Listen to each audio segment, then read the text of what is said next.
Hello everyone, आज हम करने वाले हैं क्लास थर्ड की जो आपकी इंग्लिश की बुक है उसका लास्ट चैप्टर जो है चंद्रयान, उसकी वर्कशीट कि किस किस टाइप के आपके क्वेश्चन बन सकते हैं। तो क्वेश्चन तो ऑलरेडी थे आपके, उसमें कुछ एक्स्ट्रा जो है बन सकता है उसमें से। वो फर्स्ट जैसे यहाँ पर दिया है राइट द मीनिंग, तो ये जो नीचे वर्ड्स दिए इनके आपको मीनिंग बताने। क्यूरियस, क्यूरियस कौन होता है? जिसको हमेशा कुछ अलग जानना होता है या उसकी मतलब बहुत एक्साइटेड होता है वो चीज़ जानने के लिए, नई चीज़ जानने के लिए या सीखने के लिए। सो आप लिख सकते हो ईगर टू नो, जानने के लिए बहुत ही ईगर, उतावला, और लर्न समथिंग, या फिर कोई चीज़ सीखने के लिए। ठीक है, जो मतलब हमेशा क्वेश्चन पूछते रहते हैं। जैसे इसमें रानी जो है पूछ रही थी हर चीज़ के लिए, उसे हर चीज़ के बारे में पता करना था। एक्साइटमेंट, एक्साइटमेंट क्या होता है? एक फीलिंग होती है। ठीक है, अ फीलिंग ऑफ ग्रेट। आप बोल सकते हो कि जब आप बहुत ज़्यादा हैप्पी होते हो या वो होते हो, सो ईगरनेस भी आप बोल सकते हो या हैप्पीनेस भी बोल सकते हो। ठीक है, कोई भी आप बोल सकते हो। Next, confused. कन्फ्यूज का मतलब क्या होता है? जब आप सोच नहीं पाते कि ये क्या हो रहा है, या फिर जो चीज़ आपको दिख रही है वो आपको समझ नहीं आ रही है, देन यू आर कन्फ्यूज्ड। सो यहाँ पर वही बताना है। सो अनएबल टू थिंक क्लियरली और टू अंडरस्टैंड समथिंग, या फिर सिर्फ इतना भी लिख सकते हो कि अनेबल टू थिंक आएगा, यहाँ पर थिंक नहीं आएगा, अनेबल टू थिंक क्लियरली, जब किसी भी चीज़ को आप ठीक से नहीं समझ पा रहे हो कि वो क्या है। Now fill in the blank using a और एन। ए और एन का यूज़ करके आपको इसको कंप्लीट करना है। जैसे he is dash very intelligent boy, तो क्या आएगा? ए। अब ए क्यों आएगा? तो आपको हमेशा जो आपका ब्लैंक दिया होगा ना उसके बाद का लेटर देखना है। यहाँ पर क्या है? वी। अगर ब्लैंक के बाद आपका जो फर्स्ट लेटर होगा वो अगर ए ई आई ओ यू है, यानी कि वोवल्स हैं, तो आपको उसके सामने लगाना है एन। ठीक है, अगर इनको छोड़ के कुछ है तो आप लगाएंगे ए। जैसे I want to eat an apple, अब एप्पल का फर्स्ट लेटर क्या है? ए, यानी कि आपका जो ब्लैंक है उसके जस्ट बाद क्या आ रहा है? ए आ रहा है। सो वोवल आ रहा है तो हम क्या लगाएंगे? An. I want to eat an apple. He want me to buy dash umbrella. अब अम्ब्रेला की स्पेलिंग देखो, यू से शुरू हो रही है ना, तो क्या आएगा? An umbrella. Now it was dash interesting game, तो क्या आएगा? पहला लेटर देखो क्या है? आई। किससे शुरू हो रहा है? डैश के बाद जस्ट आपको देखना, जैसे ही वो आपका ब्लैंक स्पेस होगा उसके जस्ट बाद देखना है जो पहला अक्षर लिखा है वो क्या है। आई है, आई है तो क्या है? वोवल है, वोवल है तो आएगा an. She wants to wear dash frock. अब देखो क्या है? पहला लेटर एफ, तो क्या इसमें से है? वोवल नहीं है। ये होते हैं आपके वोवल, बाकी जो बच के वो हो गए कॉन्सोनेंट। तो ये जो है आपका वोवल नहीं है, तो यहाँ पर क्या आएगा? ए। तो इस तरह से आप ए एंड एन का यूज़ कर सकते हो। नेक्स्ट है you have to colour this Chandrayaan rocket, इसको जो है आपको करना है कलर।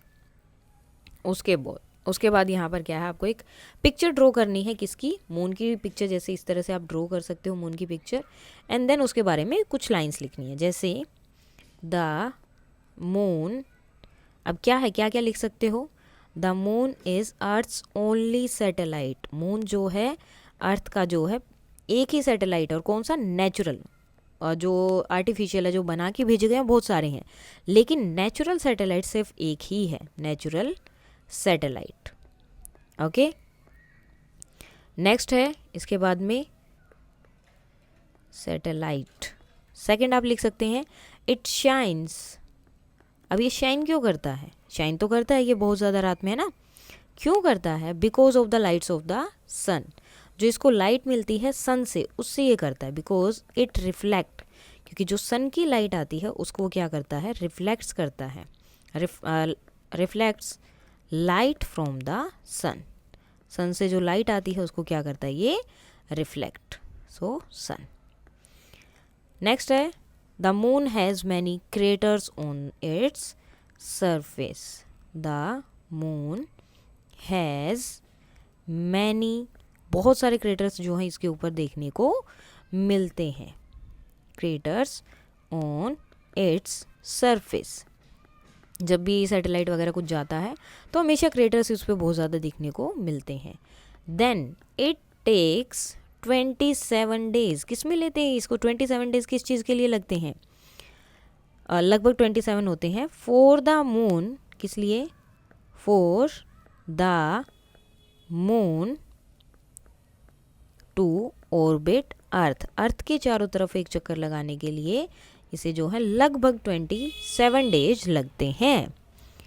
नाउ लास्ट है इसका, आप इसके अलावा कुछ और भी लिख सकते हैं, ज़रूरी नहीं कि आपको ये ही लिखना है। तो मैंने यहाँ पर कुछ कुछ लिखे हैं, आप इसके बाद में जो आपको सही लगे वो लिखेंगे। द मून्स ग्रेविटी, जो मून की ग्रेविटी है ना वो क्या करती है, वो कोज करती है किस चीज़ का, जो सी में टाइड्स आते हैं, अर्थ में, ओशन में, सी में जो टाइड्स आते हैं उनकी वजह से आते हैं। वो किसकी वजह से आते हैं, मून की ग्रेविटी की वजह से जो वो टाइड्स ओशन में आपको देखने को मिलते हैं। Now right their position using word like first, second and so on. So Apple जो है कौन सी पोजीशन पर है, फर्स्ट, ठीक है। ऑरेंज कौन सी पोजीशन पर है यहाँ पर, second. Banana third, watermelon fourth, then grapes fifth. Position बतानी थी सिर्फ यहाँ पर, एंड स्ट्रॉबेरीज लास्ट में है तो कौन सी पोजीशन है, वो sixth. Okay, now put the sentence in the order as per the story, story के अकॉर्डिंग आपको बताना है। So Rani could see the models and photograph of rockets in Vivaan's house, तो वो विवान के घर में गए थे तो उन्हें फोटोग्राफ और मॉडल देखे थे रॉकेट के बहुत ज़्यादा वहाँ पर। तो ये तो इतनी जल्दी नहीं था। Prateek pointed to the TV with excitement and said India in the is on moon. So जब रानी सो रही थी तो तभी जो है प्रतीक जोर जोर से चिल्लाने लगता है टीवी को देखकर कि इंडिया जो है मून पर पहुंच गया है। Then Vivaan mother explain about Chandrayaan to children, Vivaan की मदर ने उनको बताया कि चंद्रयान के बारे में पूरा उन्हें एक्सप्लेन किया था क्या है। Rani kept on thinking about the moon and fell asleep, वो उसके बारे में सोचते सोचते जो है सो गई थी। Both Rani and Prateek decide to visit Vivaan's house, तो दोनों वो डिसाइड करते कि हम विवान के घर पे जाएंगे। अब सबसे पहले क्या हुआ था, सबसे पहले हुआ था ये वाला डी, रानी जो है मून के, जब उसकी मम्मी ने बोला था कि चंदा मामा दूर के, तो ये सोचते सोचते जो है सो गई थी, तो डी आएगा सबसे पहले, ठीक है। उसके बाद में जब वो सो गई थी तो तभी उसे प्रतीक के चिल्लाने की आवाज़ सुनाई देती है और वो उठ जाती है, यानी कि बी आएगा आपका सेकंड नंबर पर, ठीक है। मैं इनके सामने भी लिख देती हूँ 1 and then this one is the second, ठीक है। तो चिल्लाने की आवाज़ सुन के उठ जाती है कि क्या हो गया, ये इतना क्यों चिल्ला रहा है, इतना खुश क्यों हो रहा है। फिर क्या सोचता है वो उससे पूछती है कि ये जो है सैटेलाइट क्या होती है, या फिर चंद्रयान वहाँ पे कैसे पहुँचा। तो वो क्या बोलता है कि विवान की मदर जो है साइंटिस्ट है, हम उनके घर पे चलते हैं। तो फिर क्या आ गया, ई वाला पार्ट आया, उन दोनों ने डिसाइड किया कि हम विवान के घर पर जाएंगे। देन उसके बाद में जैसे ही वो घर पहुंचते हैं तो रानी को वहाँ पर बहुत सारे मॉडल और रॉकेट्स दिखते हैं, सॉरी मॉडल और प्रोजेक्ट्स वगैरह दिखते हैं, फोटोग्राफ दिखते हैं रॉकेट के उनके घर पर। तो कौन सा पार्ट आया, ए वाला पार्ट आ गया, ठीक है। लास्ट में क्या हुआ, विवान की मदर ने जो है बच्चों को पूरा एक्सप्लेन किया कि कैसे चंद्रयान जो है वहाँ पर पहुँचा, क्या क्या चीज़ें हुई, कितना प्रोसेस था, सब कुछ उन्होंने वहाँ पर बताया, कब गया था। और इंडिया जो है फर्स्ट कंट्री है जो मून के जो है सबसे दूर जो पॉइंट है वहाँ पर पहुँचा। अभी तक कोई भी कंट्री जो है उस साइड नहीं पहुँच पाई थी जहाँ पर इंडिया पहुँचा है।